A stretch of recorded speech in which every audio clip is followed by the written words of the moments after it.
सफलता के लिए क्या ज़रूरी है? शहर के एक कॉलोनी में एक बुजुर्ग कपल अंकल आंटी रहते थे। वह कॉलोनी नई ही बनी थी, इसलिए उसमें बस 4-5 घर बसे हुए थे। उनका बेटा अपनी पत्नी के साथ विदेश में रहता था, क्योंकि उनकी पत्नी ये नहीं चाहती थी कि वह घर पर रहकर अपने सास ससुर की सेवा करे।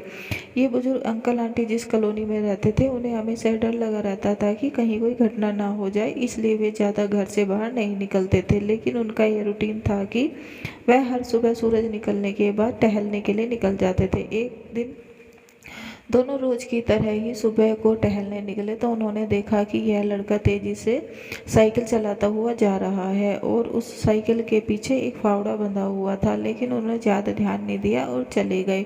दूसरे दिन उसी तरह फिर से वह लड़का दिखा और उसी तरह तेजी से साइकिल चलाता जा रहा था। इसी तरह तीसरे और चौथे दिन भी वह लड़का दिखा। पांचवें दिन आंटी जी ने अंकल जी से पूछा कि ये लड़का हर रोज सुबह इसी तेजी से साइकिल चलाते हुए जाता है।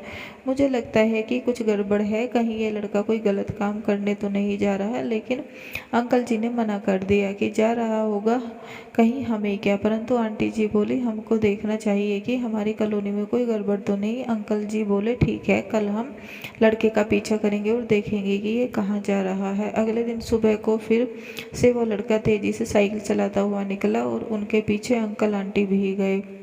उन्होंने देखा कि थोड़ी दूर जाने के बाद वह लड़का एक पेड़ के पास साइकिल खड़ी कर उसी पेड़ के पास थोड़ी सी खाली जमीन को खोदने लगा। अंकल और आंटी जी कुछ देर तक देखते रहे और ये लड़का क्या कर रहा है, लेकिन लड़का जमीन खोदे जा रहा था। कुछ देर बाद उन्होंने लड़के से पूछा कि आप ये जमीन क्यों खोद रहे हैं। लड़के ने मुस्कुराते हुए कहा कि अंकल जी, मैं आप दोनों को रोज देखता हूँ, लेकिन आपको मुझसे डरने की ज़रूरत नहीं, और यह ज़मीन इसलिए खोद रहा हूँ कि मेरी नई नई नौकरी लगी है। अंकल ने पूछा, कहाँ नौकरी लगी है, ऐसा कौन सा काम है जो ज़मीन खोदनी है। लड़के ने कहा, मैं बड़े दिनों से बेरोजगार था, फाइनली मुझे फार्म हाउस में काम मिला है और उन्हें ऐसे लड़के की ज़रूरत है जिसे काम करने का अनुभव हो, और मेरे पास कोई भी अनुभव नहीं है। इसलिए मैं रोज़ यहाँ फावड़ा लेकर आता हूँ और ज़मीन खोदने की प्रैक्टिस करता हूँ, ताकि जैसे ही नौकरी का काम शुरू हो उसमें मुझे निकाल ना दिया जाए। इसलिए रोज़ाना मेहनत कर रहा हूँ, कोशिश कर रहा हूँ।